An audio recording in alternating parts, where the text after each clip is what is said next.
esta industria es probablemente hoy la industria de mayor innovación en términos de su cambio tecnológico y la velocidad e intensidad de las industrias contemporáneas.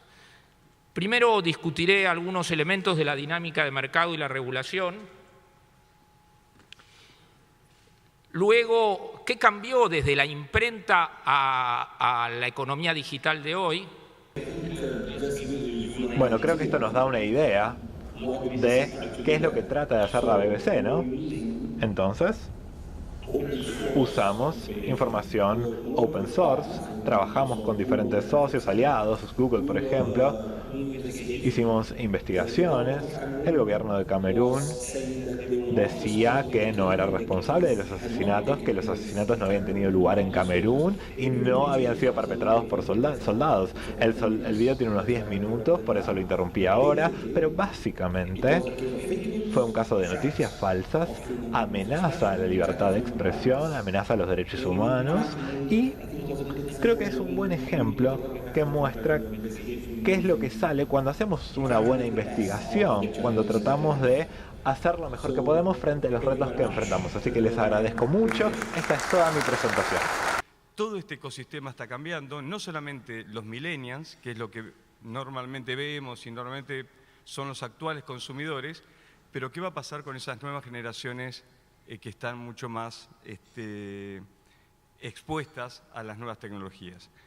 Hoy la audiencia de las pymes, de los emprendedores, no es el mercado interno nada más, no es obviamente la ciudad en la que vos vivís o el pueblo en el que vos vivís, sino que justamente gracias a Internet lo que tenemos que permitir es que puedan exportar, que puedan salir hacia el mundo.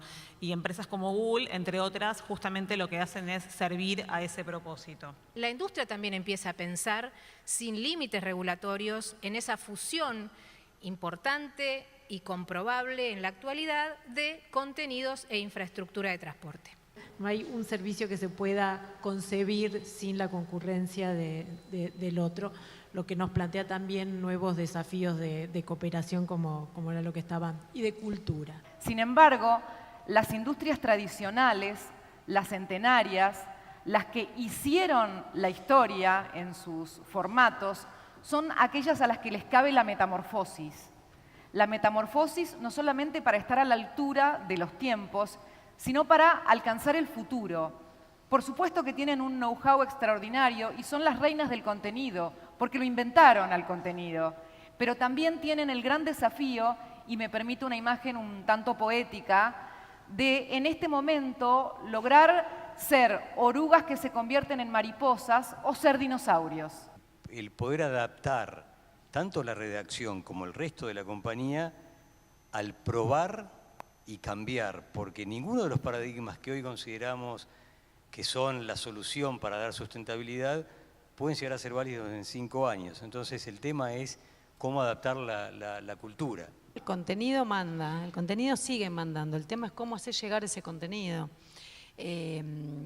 Nosotros decidimos proponer al Ejecutivo armar una nueva sociedad del Estado justamente para poder tener un poco más de agilidad en esos cambios que ya sabemos que van a venir rápidamente, y para que los próximos que les toquen 10 años, bueno, cuando sea, digamos, trabajar con los medios públicos, no tengan que preocuparse por la organización, por el estatus organizacional, que siempre en el Estado son muy pesados. Mientras hablamos de qué es lo que va a pasar dentro de los próximos 5 años y que hicimos en los últimos 5, por lo menos la televisión argentina sigue teniendo el mismo convenio laboral con su personal técnico del año 75. Los convenios de prensa en realidad no reflejan el mercado digital. Las sociedades de gestión colectiva protegen justamente sus derechos porque es el rol que tienen. El problema es cómo hacemos para que el sistema de costos sobre el cual vivimos sea compatible con el sistema de ingresos. Son una amenaza a la democracia, a las fake news. Pero también cualquier uno a través de redes sociales puede publicar lo que quiere sin filtro ninguno, también sin control. Entonces es un espacio de libertad muy grande, pero donde no hay control editorial y donde se puede publicar cualquier cosa.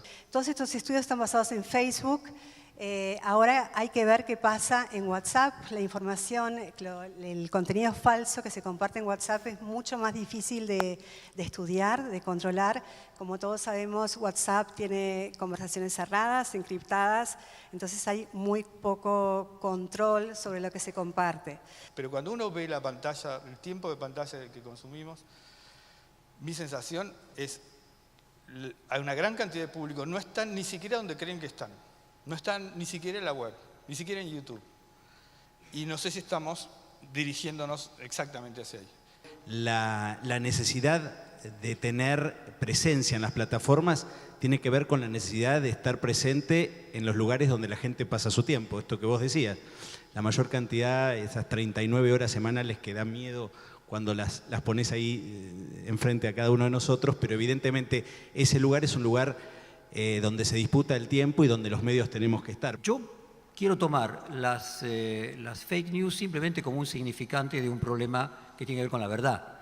Me parece que en el fondo la fake news es apenas yo diría un síntoma de un proceso que tiene que ver incluso y que afecta a todo el sistema político respecto de cuánto la verdad es importante hoy en día para tomar decisiones, cuánto creemos que existe la verdad.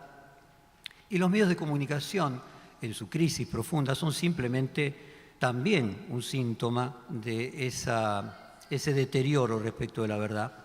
Tenemos otros desafíos en el mundo, está cambiando muy rápidamente. Y cuando hablaron así sobre el hecho que mismo en los últimos 2 o 3 años ha cambiado de Facebook hasta Messenger, hasta Instagram, las amenazas son otras. Estamos con un sistema mucho más atomizado en términos de las amenazas a la prensa, las amenazas a la verdad. Y yo creo que eso es importante saber. El tema de los medios, tanto en su cambio tecnológico y en la convergencia digital, pero también en su relación con lo público y lo privado, está íntimamente vinculado con la democracia. Digamos, es imposible pensar esto sin pensar en qué democracia y qué Estado de Derecho queremos, como decías, Marc. Los verbos a usar son verbos mucho más livianos, no qué camino queremos que se tome.